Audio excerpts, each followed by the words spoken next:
Gayatri PG college Sanchore के online class में आप सभी विद्यार्थियों का स्वागत है। नमस्कार। बीए सेकेंड ईयर राजनीति के विषय में हम हमारे विचारक महात्मा गांधी जी का अध्ययन कर रहे हैं और महात्मा गांधी जी के हम विशेषकर गांधीवाद और उनके द्वारा प्रतिपादित अपने जो दार्शनिक विचार हैं उनके संबंध में अध्ययन कर रहे हैं। पिछली कक्षा में हमने उनके राजनीतिक आध्यात्मिकरण के बारे में स्पष्ट किया, समझा उसको। आज देखेंगे कि गांधी जी के सत्य और अहिंसा के संबंध में उनके क्या प्रमुख विचार हैं और इसके बारे में अपनी क्या राय है, उनको अपन इस कक्षा में डिस्कशन करेंगे। तो देखिए, सत्य और अहिंसा गांधी जी के प्रमुख विचारों में से सबसे महत्वपूर्ण है। सबसे पहले समझते हैं सत्य और फिर अहिंसा, फिर दोनों का अपन उसमें सामंजस्य स्थापित करेंगे। तो देखिए, सत्य गांधी जी की चिंतन की, गांधी जी की विचारधारा की, गांधी जी के दर्शन की सबसे महत्वपूर्ण एक धारणा है। सबसे पहले स्पष्ट करते हैं कि सत्य शब्द की उत्पत्ति है वो एक सत्य धातु से हुई है। सत्य से ही सत्य हुआ, सत्य का निर्माण हुआ है। आई बात समझ में? अब होता क्या अर्थ इसका? सत्य मतलब क्या चीज़ होती है? तो देखो, हर एक विचार अलग अलग ढंग से पेश करते हैं। इसमें गांधी जी ने कहा है कि जो सत्य है, इसका जो अर्थ है, इसकी जो मीनिंग है कि जिसकी सत्ता है, जिसकी सत्ता है, जिसका अस्तित्व है, जो स्वयं में अपना प्रमाण है, जो अनश्वर है, जो कभी समाप्त नहीं होता है और वो सद्गुणों से संपन्न है। मतलब आप समझ सकते हैं, इन सभी अर्थों का तात्पर्य एक ही है कि वो सत्य को ईश्वर मानते हैं, सत्य को ईश्वर मानते हैं, इसलिए सत्य ही ईश्वर है। ये बात स्पष्ट करने वाले महात्मा गांधी जी हैं। देखिए, मैं पुनः एक बार उनके सत्य सबसे स्पष्ट करता हूँ कि जिसकी सत्ता है, जो कुछ भी इस ब्रह्मांड में, जो इस संसार में, जो कुछ भी घटनाक्रम हुआ है, जो सब कुछ उसके नियंत्रण में है, उसकी सत्ता से ऊपर किसी अन्य की सत्ता नहीं है। वो सर्वोच्च है, वो अंतिम है, वो अनंत है, अखंड है वो, और जिसका हर पल अस्तित्व है, वो कभी युगों युगों तक, वो अनंत काल तक रहने वाला है। उसकी सत्ता को किसी प्रकार का कोई चुनौती नहीं, कोई चैलेंज नहीं, और हमेशा जिसका अस्तित्व रहने वाला है। हम रहे न रहे, लेकिन उसका अस्तित्व जरूर है। और वो स्वयं में अपना प्रमाण है, वो स्वयं में अपना एक प्रमाण है, उसको अन्य प्रमाण की जरूरत नहीं है। वो अनश्वर है, वो कभी समाप्त होने वाला नहीं है, वो क्षणिक नहीं है, वो हमेशा हमेशा के लिए विद्यमान है। और वो कोई अपूर्ण नहीं है, जबकि पूर्ण है। वो सद्गुणों से संपन्न है, महान गुणों से युक्त है। वो क्या है? वो सत्य है। कौन है वो? सत्य है। तो इस सत्य के संबंध में इस प्रकार का जो अपना अर्थ बताते, तो स्पष्ट करते हैं, तो समझ सकते हैं कि पूरी तरह से एक आध्यात्मिक दृष्टिकोण को लेकर चल रहे हैं। गांधी सत्य को ईश्वर मानते हैं, सत्य को ईश्वर के रूप में उसको साकार किया है। गांधी कहते हैं कि सत्य ही ईश्वर है, सत्य ही ईश्वर है।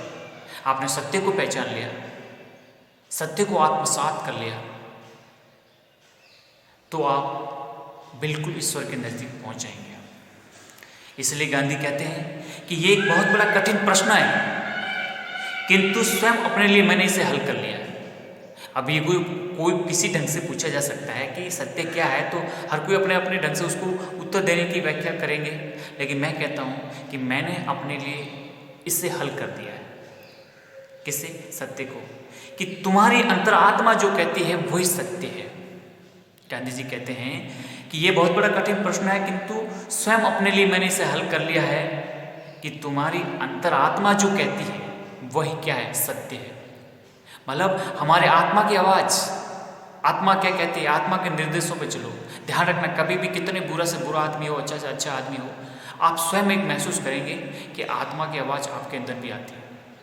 आप कोई भी काम करने से आप पहले जब 2 मिनट के लिए रुकेंगे और अपना मंथन करेंगे, विचार करेंगे कि मुझे क्या करना है, क्या नहीं करना है। एक पल के लिए आपको नेगेटिव पॉजिटिव दोनों सेंस में अंदर से एक महसूस होगी आवाज़ कि यार ये मैं करूँ तो बेहतर रहेगा, नहीं करूँ तो बेहतर रहेगा। आप अंदर की तरफ झांकोगे, आप अंदर ही अंदर आप मंथन करोगे, विचार करेंगे, तो आपको आपके गुणों के अनुकूल आपको अंदर से एक प्रेरणा मिलेगी, आपको अंदर से एक मोटिवेशन मिलेगा, और आप उस काम के लिए जो कुछ करोगे तो समझ सकते हैं कि आपको महसूस करने की आवश्यकता है, आपको अंदर झांकने की आवश्यकता है, आपको स्वयं अपनी अंतरात्मा की आवाज़ अपने आप धीरे धीरे धीरे एक ज्ञान प्राप्त होता जाएगा। तो ये कहते हैं कि अंदर जो हमारे अंधकार है उसको प्रकाश की तरफ ले जाओ, हम अंदर की तरफ झांक कर अपने आप का विकास करें। यही क्या है? सत्य है। और जिसने आत्मा का जो साक्षात्कार कर लिया, ईश्वर का साक्षात्कार कर लिया। आई बात समझ में? तो ये गांधी जी की अपने खुद उसके समझ में विचार है।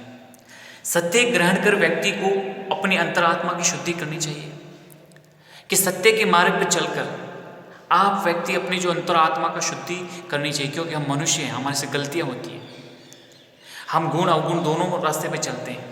इसलिए सबसे पहले जिस प्रकार से हमारे बाह्य शरीर को स्वस्थ रखने के लिए हम नित्य कर्म, स्नान आदि इत्यादि जो कर्म करते हैं, इससे हमारा बाह्य शरीर स्वस्थ रहता है। लेकिन आंतरिक तौर पे हमारी जो आत्मा है, आत्मा में जो मलिनता, जो दूषितता है, उसको साफ करने के लिए आपको क्या करना पड़ेगा?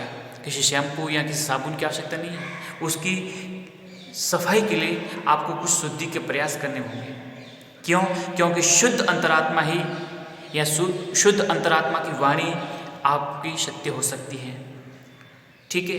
क्योंकि जब तक अंदर से हम साफ नहीं हैं, हमारी आत्मा साफ नहीं है, अंतरात्मा की शुद्धि नहीं है, तब तक हम कभी सत्य न तो हो सकते और न ही उस अंतरात्मा की वाणी सत्य हो सकती है। इसलिए क्या करना पड़ेगा? इसके लिए हमें साधना करनी पड़ेगी। आत्मा की शुद्धि के लिए क्या करनी पड़ेगी? साधना करनी पड़ेगी। साधना से ही हमारे जीवन में हम इस सत्य के मार्ग को अपना सकते हैं। इसलिए कहते हैं कि साधना जीवन में सत्य, अहिंसा, अस्तेय, ब्रह्मचर्य तथा अपरिग्रह को अपनाकर की जा सकती है। सत्य के मार्ग पर चलकर, कभी झूठ, आडंबर, दिखावा, फर्क का सहारा न लेकर सत्य के साथ आगे बढ़े। अहिंसा, किसी का हिंसा न करें, किसी का दिल नहीं दुखाएं, मन वचन कर्म से बिल्कुल शुद्ध रहना अहिंसा का पालन है। समझे आप क्या समझते हो? किसी को नहीं बोलो, कठोर शब्द बोलना भी हिंसा में आता है। आई बात समझ में? तो मन वचन कर्म, अच्छा कई बार ऐसा होता है कि हम भले ही अगले को कुछ नहीं बोलें, किसी के ऊपर हाथ ना उठाएं, लेकिन आप अपनी वाणी से, आप अपने हाव भाव से भी आप हिंसा कर सकते हैं। जैसे किसी बच्चे को डांटते हैं तो बच्चे को मतलब आप अपने शारीरिक और हाव भाव से भी इस प्रकार से करते हैं, तो भी अगर गांधी जी ने सोचे तो ये हिंसा में आता है। इसलिए और मन में दुर्भावना रखना भी हिंसा है। किसी के प्रति आप दुर्भावना रखो, किसको तो मैं बस ये चीज़ है, तो ये भी क्या है? दुर्भावना, ये भी हिंसा है। इसलिए बिल्कुल मन वचन और कर्म से बिल्कुल पूरी तरह से शुद्ध होना। अस्ते, चोरी नहीं करना किसी भी प्रकार से। ब्रह्मचर्य का पालन करना चाहिए तथा अपरिग्रह, जरूरत से ज़्यादा संग्रह भी मत करो। ज़रूरत से ज़्यादा अपनी मूलभूत जो आवश्यकता है उसकी पूर्ति हो जाए, इसके अलावा अन्य किसी प्रकार का संग्रह आप मत करो। आई बात समझ में? इसलिए गांधी जी कहते हैं कि अंतरात्मक शुद्धि के लिए साधना करनी पड़ेगी, और साधना के लिए आपको क्या करना पड़ेगा? सत्य, अहिंसा, अस्तेय, ब्रह्मचर्य तथा अपरिग्रह को अपनाकर ये साधना की जा सकेगी। अब देखिए, गांधी जी का विचार था कि देहधारियों को पूर्ण सत्य की प्राप्ति संभव नहीं है, कि हम जो भी शरीरधारी हैं, जो भी हम गृहस्थी जीवन में जी रहे हैं, इनको पूरी तरह से पूर्ण सत्य की प्राप्ति नहीं हो सकती है, क्योंकि मानव आत्मा शुद्धि के इन साधनों का पूर्ण रूप से नहीं अपना सकता। कि जिस प्रकार से मैंने जो 5 व्रत बताए हैं, सत्य, अहिंसा, अस्तेय, ब्रह्मचर्य, अपरिग्रह, ये पूरी तरह से हम इसको नहीं अपना सकते, इन साधनों को पूर्ण रूप से नहीं अपना सकते हैं। फिर भी कहते हैं कि उक्त साधन से इस मार्ग की ओर ही अग्रसर होना पड़ेगा। मार्ग तो यही है और कोई तरीका नहीं है। इसलिए आपको इस मार्ग पर चलकर ही इस दिशा में आगे बढ़ना होगा। आई बात समझ में? तो ये गांधी जी ने स्पष्ट कहा है कि सत्य को ग्रहण करते हुए अपनी अंतरात्मा को शुद्ध करना है, और अंतरात्मा की अगर हमारी अंतरात्मा शुद्ध होगी तो ही शुद्ध अंतरात्मा की वाणी सत्य हो पाएगी, नहीं तो कभी वो सत्य नहीं हो पाएगी। तो फिर कहते हैं कि हमारे अंतरात्मा को शुद्ध कैसे करें, तो इसके लिए उन्होंने साधना का मार्ग बताया, और साधना के लिए उन्होंने क्या क्या बताया है कि सत्य, अहिंसा, अस्तेय, ब्रह्मचर्य, अपरिग्रह का मार्ग अपनाकर इस दिशा की ओर आगे बढ़ सकते हैं। फिर भी कहें कि ये मार्ग बहुत मुश्किलों भरा है, क्योंकि सत्य तक पहुंचना बहुत मुश्किल होता है। और जब सत्य को जान लेते हैं तो अब समझ लो कि आपका मोक्ष हो गया, आपको परम तत्व की प्राप्ति होगी, जो युगों तक मनुष्य को जिसकी आवश्यकता होती है, जिसका उद्देश्य होता है, वो यही होता है, जीवन का ध्येय होता है वो यही होता है। तो इसके लिए आपको बहुत कई चुनौतियाँ आएगी, कई मुश्किलें आएगी, इन सभी के मुश्किलों के पहाड़ आपको पार करके आगे बढ़ना होगा। इसलिए कहते हैं कि मार्ग तो यही है तरीका, इसके अलावा और कोई दूसरा नहीं है। देखिए, गांधी जी ये भी कहते हैं, व्यवहारिक तौर पे भी कहते हैं कि केवल सत्य बोलना ही निष्ठा का प्रमाण नहीं है। अब कोई लगे नहीं मैं जीवन में कभी झूठ नहीं बोलूँगा, हमेशा हमेशा के लिए जो भी होगा सत्य बोलूँगा, तो कहते हैं कि केवल सत्य बोलना ही निष्ठा का प्रमाण नहीं है। सत्य प्राण व्यक्ति मन, वचन और आचरण यानी व्यवहार तीनों से सत्य के प्रति समर्पित रहेगा। आई बात समझ में? केवल सत्य बोलना निष्ठा का प्रमाण नहीं हो सकता कि बस हम तो सत्य बोलते हैं, सत्य के अलावा कुछ भी नहीं, ऐसा नहीं। आपको सत्य प्राण व्यक्ति वही होगा, सत्य के पथ पर चलने वाला व्यक्ति वही होगा जो मन से, वचन से और कर्म से, व्यवहार से, आचरण से, तीनों से सत्य के प्रति समर्पित होगा। समझे आप? कोई एक दृष्टिकोण या एक आयाम से नहीं चलता काम, तीनों से आपको सत्य के प्रति समर्पित रहना होगा, तभी आप अच्छे ढंग से आप ये सब सत्य के मार्ग को अपना सकते हैं। इसके लिए जरूरी है कि मन की पवित्रता, मन बिल्कुल पवित्र होना चाहिए। मन में मलिनता या जो किसी प्रति दुर्भावना ऐसा कुछ भी नहीं होना चाहिए। आचरण बिल्कुल शुद्ध होना चाहिए, वाणी में निर्मलता होनी चाहिए, और व्यक्ति के आचरण ही सत्य प्राण व्यक्ति के मापदंड है। आई बात समझ में? इस बात को उन्होंने पूरा स्पष्ट किया है। फिर कहते हैं, अब गांधी जी ने बताया कि जो सत्य है, सत्य गांधी जी के अनुसार सत्य दो प्रकार के। गांधी जी ने सत्य को दो प्रकार से बांटा है, एक निरपेक्ष सत्य, एक सापेक्ष सत्य। निरपेक्ष सत्य और सापेक्ष सत्य। पहले देखते हैं निरपेक्ष सत्य क्या है। निरपेक्ष सत्य को हम शाश्वत सत्य कहते हैं, शाश्वत, यूनिवर्सल। देखिए, अब ये जो निरपेक्ष सत्य होता है, ये स्वयं अपना प्रमाण है, ये सृष्टि का मूल और नश्वर प्रत्यय है, जिसका आदि और अंत है ही नहीं। ये सत्य ही ईश्वर है। मतलब ये बात किसके संबंध में की जा रही है? ये भगवान ईश्वर गॉड के बारे में कहा जा रहा है। आई बात समझ में? कि जो निरपेक्ष सत्य है वो पूरी दुनिया में विद्यमान है, उसका कोई आकार नहीं है, उसका कोई रूप नहीं है, उसका कोई रंग नहीं है, उसका कोई आदि नहीं है, कोई उसका अंत नहीं है, कुछ भी नहीं है। वो हर कण में विद्यमान है, हर जगह विद्यमान है। उसको हम किसी से महसूस कर सकते हैं, उसको हम बयान नहीं कर सकते कि वो कैसा दिखता है, कैसा रूप है, कैसा उसका शारीरिक है, कुछ भी नहीं। हम सिर्फ एक कल्पना कर सकते हैं या फिर इसको हम महसूस कर सकते हैं। इसलिए कहते हैं कि वो स्वयं अपने आप में प्रमाण है। वो सृष्टि का रचयिता, वो सृष्टि का अनश्वर प्रत्यय। सृष्टि खत्म हो सकती है लेकिन वो कभी खत्म नहीं हो सकता। ऐसा परम आनंद है वो, जिसका कब जन्म हुआ, कब उसकी मृत्यु हो, ऐसा कुछ भी नहीं। वो अनादि है, अनंत है, सत्य ही ईश्वर है। यह है निरपेक्ष सत्य। यानी निरपेक्ष सत्य, शाश्वत सत्य, भगवान के बारे में, ईश्वर के बारे में उनकी एक विचार के रूप में उन्होंने स्पष्ट किया है। दूसरा बताया उन्होंने सापेक्ष सत्य। सापेक्ष सत्य क्या है? सापेक्ष सत्य मानव के लौकिक जीवन से संबंधित है। हमारा, आपका, सबका, समाज में रहने वाले, मानव सभ्यता में जो हमारे संसार में जो लोग हैं, उनके संबंध में ये बात है कि सापेक्ष सत्य मानव के लौकिक जीवन से संबंधित है, हमारे भौतिक जीवन से संबंधित है, हमारे सामाजिक जीवन से संबंधित है, हम समाज में रहते हुए विभिन्न क्रियाकलाप करते हैं, उससे संबंधित है। जो मानव जीवन के सामाजिक, राजनीतिक, आर्थिक जीवन से संबंधित जो भी घटनाक्रम है, उससे जुड़ा हुआ कौन सा है? सापेक्ष सत्य है।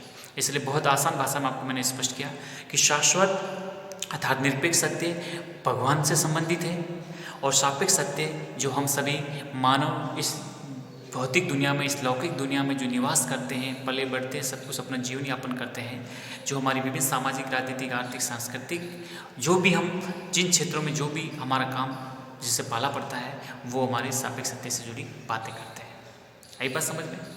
अब देखो, हमें वो तो निरपेक्ष सत्य है, वो तो अनंत, अनादि, अखंड है, वो अपने आप में पूर्ण है, अपूर्ण तो हम है। अब हमें अपूर्ण से पूर्णता की तरफ किस तरफ बढ़ना है, उसके संबंध में समझते हैं कि सापेक्ष सत्य निरपेक्ष सत्य का एक अंग है। सापेक्ष सत्य जो हम हमारी भौतिक दुनिया से बात कर रहे हैं, ये उस निरपेक्ष सत्य यानी उस ब्रह्मांड, उस ईश्वर के हम एक अंग है, एक अंश है। किसके? निरपेक्ष सत्य के। व्यक्ति सापेक्ष सत्य यानी लौकिक सत्य का अनुकरण करके निरपेक्ष सत्य तक पहुंच सकता है। यानी हम जो साधना के मार्ग हैं, उनको अपनाकर, उनको फॉलो करके हम उस निरपेक्ष सत्य तक पहुंच सकते हैं जिसकी हमें जरूरत है, जो हमारी ध्येय है, जो हमारा लक्ष्य है।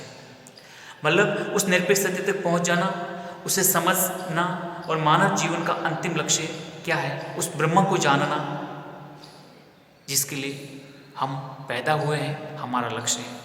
हम अब आपसे बात करेंगे आपके जीवन में आपका लक्ष्य क्या है, तो आप क्या सोचेंगे, मुझे बहुत अच्छी नौकरी की ज़रूरत है, मैं कोई बिजनेसमैन बनना चाहता हूँ, मैं कोई राजनेता बनना चाहता हूँ, कोई ना कोई अपना अलग बताएंगे। लेकिन गांधी जी कहते हैं कि ये तो हमारी भौतिक जीवन की पराकाष्ठाओं, हमारे भौतिक जीवन की आवश्यकताओं को प्राप्त करने के लिए, ये हमारे लक्ष्य नहीं है, ये तो हमारे जीवन यापन का एक तरीका है। हम सबका लक्ष्य क्या है कि उस निरपेक्ष सत्य की प्राप्ति करना है, उस शाश्वत चेतना को प्राप्त करना है जिसके हम युगों युगों से लालायित हैं। हम मनुष्य जन्म उसके लिए, क्योंकि एकमात्र मनुष्य जीवन है जिसमें विवेक है, बुद्धि है, जिसमें यह एहसास होता है कि नहीं, मेरे जीवन में मुझे इसलिए मिला है कि मैं उस परम तत्व की प्राप्ति करूं। आप पशुओं में देखते हो, पक्षियों में देखते हो, वो विवेक नहीं है, वो एक जीवन बदलकर दूसरे जीवन में प्रवेश करते हैं। और सनातन धर्म के अनुसार अगर बात करें तो काफ़ी लाखों करोड़ों जीवन यापन करके फिर मनुष्य जीवन की प्राप्ति होती है। इसलिए इस जीवन को व्यर्थ न गंवाकर हम उस परम तत्व की प्राप्त करें, उस निरपेक्ष सत्य को प्राप्त करें जिसके लिए हम पैदा हुए हैं, हमारा जन्म हुआ है। ठीक है, इसलिए लौकिक सत्य को उन्होंने बिल्कुल ये बताया है कि ये हमारा लक्ष्य है, अंतिम लक्ष्य तो मोक्ष की प्राप्त करना, निरपेक्ष सत्य को जानना है। तो लौकिक सत्य को समझने के लिए उन्होंने अहिंसा का साधन बहुत उपयोगी बताया है। किसका साधन? अहिंसा का। तो मैं हिसाब से अपन समझ सकते हैं कि अब इस सत्य को समझ लिया, ईश्वर के बारे में हमारा ज्ञान हो गया, तो अब इस तक कैसे पहुँचे, अहिंसा के मार्ग को अपनाकर इसके आगे की बात गांधी जी कहते हैं। ठीक है, तो अब अहिंसा बहुत उपयोगी साधन है। देखो, गांधी जी कहते थे ना कि मेरा साधन और साध्य दोनों पवित्र हैं। साध्य तक पहुंचने के लिए जो भी साधन अपनाए जाएंगे वो बिल्कुल पवित्र होंगे, ऐसे कोई भी साधन नहीं चलेंगे। ठीक है, इसलिए गांधी जी ने साधनों पर भी पवित्रता की, मतलब साधनों की पवित्रता पर भी बल देते आए हैं। तो आप समझिए कि जब मानव मन, वाणी, कर्म से लौकिक सत्य का पालन करता है, मन, वचन और कर्म से लौकिक सत्य का पालन करता है, तो उसकी आत्मिक शुद्धि होती है, बिल्कुल होती है। आत्मिक शुद्धि होती है, आत्मा का शुद्धिकरण होता है और उसे आत्मज्ञान की प्राप्ति होती है। मैं क्या हूँ, मैं क्यों हूँ, मेरा क्या उद्देश्य है, मेरा क्या ध्येय है, मेरा क्या साध्य है, मुझे क्या प्राप्त करना है, इसका अपन को अनुभव होना शुरू हो जाता है। और जब तक आत्मा की शुद्धि नहीं होगी तब तक हम बिल्कुल नहीं जान पाएंगे कि मैं क्यों हूँ, क्योंकि जब तक आत्मज्ञान नहीं प्राप्त होगा तो पशु में और हम में किसी प्रकार का कोई परिवर्तन नहीं होता है।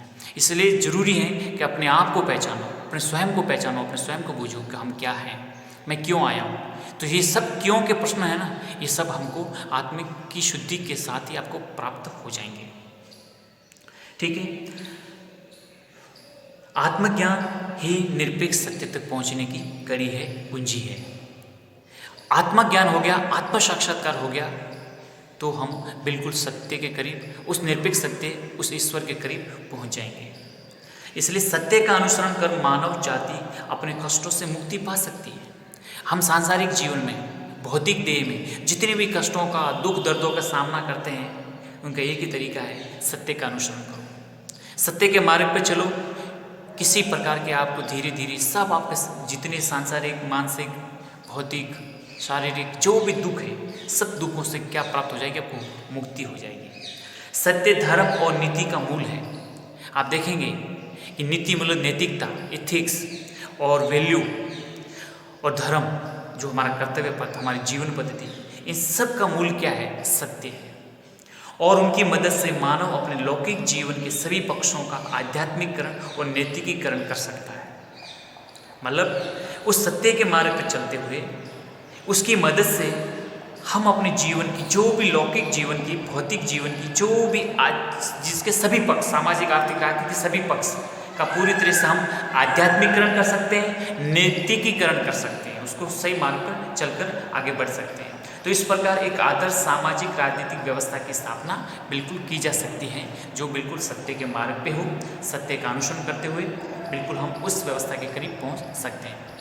तो प्यारे विद्यार्थियों, मैंने आप आज को स्पष्ट किया कि सत्य क्या है, जो गांधी जी के अनुसार, गांधी जी अपने विचारों में, अपने दर्शन में और अपने जीवन में जिनका आत्मसात किया उसके संबंध में आज हम इसको स्पष्ट किया, किसको, सत्य को। ठीक है, आशा करता हूँ आपको समझ में आया होगा।